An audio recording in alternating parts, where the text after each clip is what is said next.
Are your playlists starting to feel predictable, like you're just going through the motions? If you're tired of prepping sets that lack excitement and originality, it could be time to rethink how you create your playlists. In this video, I'll show you a new strategy for building and using playlists that will not only make you stand out, but help you find new life in your music collection. I used to think about playlists like a static list of tunes I worked through from top to bottom. I mean, the word list is even in the name. But I realised a few years ago that this way of thinking was causing some big problems in my sets. A static playlist is like delivering a TED talk. You plan it out, stick to the script, and hope the audience stays engaged. And if you lose them, you've got no choice but to carry on ploughing through. I wanted to make my sets more like a conversation, where I'd say something, see the response, and then respond to it. But what's the best way to do this? Comedians test jokes, gauge reactions, and adjust on the fly. If something flops, they reset by pulling out a joke they know works to get back on track, or they try something completely different. DJs can steal this approach by thinking about playlists in two parts. First is the testing and learning phase, and I came up with 3 categories of track I use in here. The first is core starters. These are reliable opening tracks you can use to test the crowd, and if you're playing in clubs, it's a good idea to have a wide variety of different types here. That's so you can adjust to whoever is playing before you in the lineup. For example, on Twitch, there's things called raid trains, where a bunch of DJs string each other together, so it's like back-to-back gigs. If I was later in that lineup, I'd have core starters which were higher energy. That's so I could drop them as the crowd came over from the previous stream. But if I wasn't part of a lineup and it was just my own thing, I normally had some more chilled opening starters as people trickled in.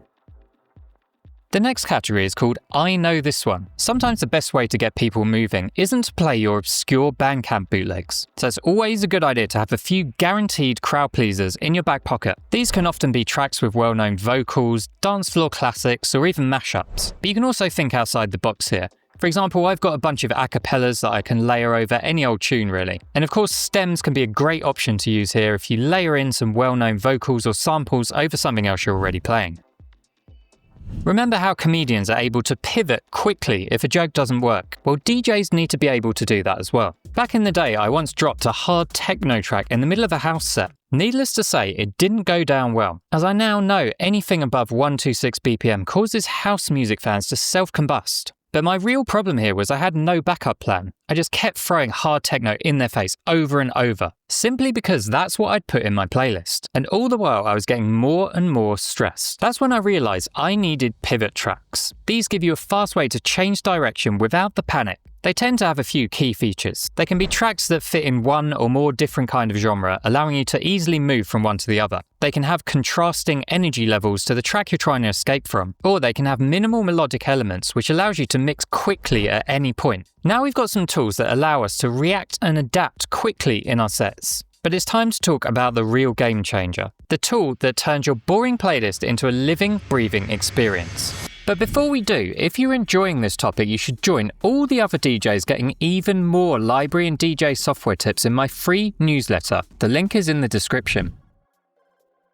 Some of the best DJ sets I've heard move in waves, going from medium to high energy and then back down again. And this can happen several times in the same set. I call this the loop. And to replicate it, I realized I needed 3 other types of tracks in my playlists. Momentum boosters are tracks you can use if the crowd is responding well to what you're playing. I found tracks that gradually move from a medium to higher energy within the same tune work pretty well here, but some other characteristics of a momentum booster can be gradually increasing in tempo or groove, new instruments or melodic layers being added, or even stuff like harmonic tension. Peak energy tracks are your bangers. But Chris, I play progressive house, I don't have any bangers. First of all, why are you talking to me? And second of all, they don't need to be 5-star rinsers. Instead, I prefer to just think of these tracks as whatever the highest point of energy in your set is. So in the case of progressive house, a recording of a dripping tap should do it. There was one type of track I was always missing in my playlist. I call them groove resets because they help reset the energy in a controlled way. You can use them to bring people back down from your peak energy tracks. And they're typically tracks with these kind of things going on. A slightly lower BPM, a more stripped back arrangement. Finally, they might have longer breakdowns or softer drops. After the intensity of a peak energy banger, having fewer things going on in a track can be a good way of bringing down the energy gently. The best kind of groove resets tie in somehow with the peak energy tracks you're trying to move back from. For example, they might both have a trumpet or some kind of similar sample going on. So how do we actually set these categories up in Rekordbox?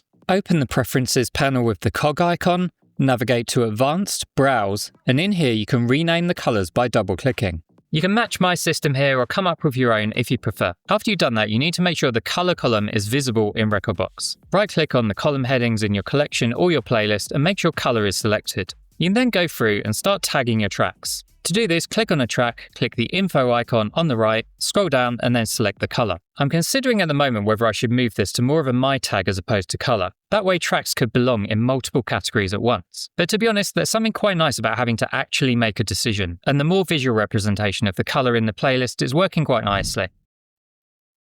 After you've gone through and tagged your tracks, it's time to start actually creating the playlist. To make this easier, one tip I have is to create intelligent playlists.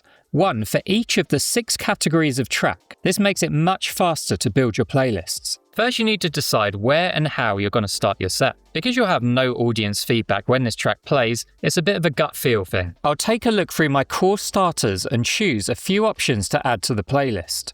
After that, I'll normally have an idea of some tracks I want to play at some point in the set. New releases or just stuff I'm feeling that week, and these could be from any of the other categories. I'll add those in as a rough plan and then sprinkle a good selection of tracks from the other categories. As always, usually about 3 times more than I think I'll actually need, so I've got options. And then finally, I'll sort the playlist by colour so I can easily see the categories. Okay, we've got a playlist now, but it's still essentially just a big list of stuff. How is it any different? The power lies in how you navigate it during your DJ performance. What we've created is actually not a list, but a series of testing phases and loops. Let me explain. We begin with one of our core starters. This helps you test the crowd's initial response and their general energy levels, and it's your first real clue as to where you should take your set next. At this point, your job is to watch and listen. If you're in a club, are people starting to move?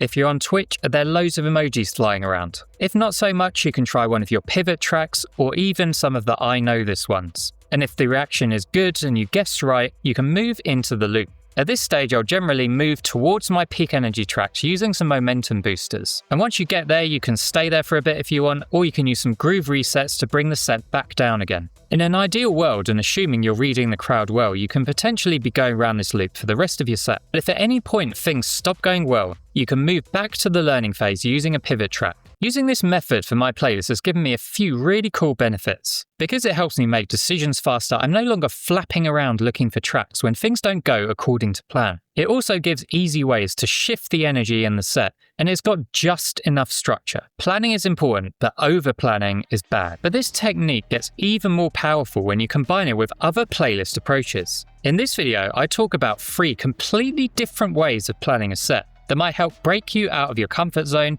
and bring new creativity into your mixes.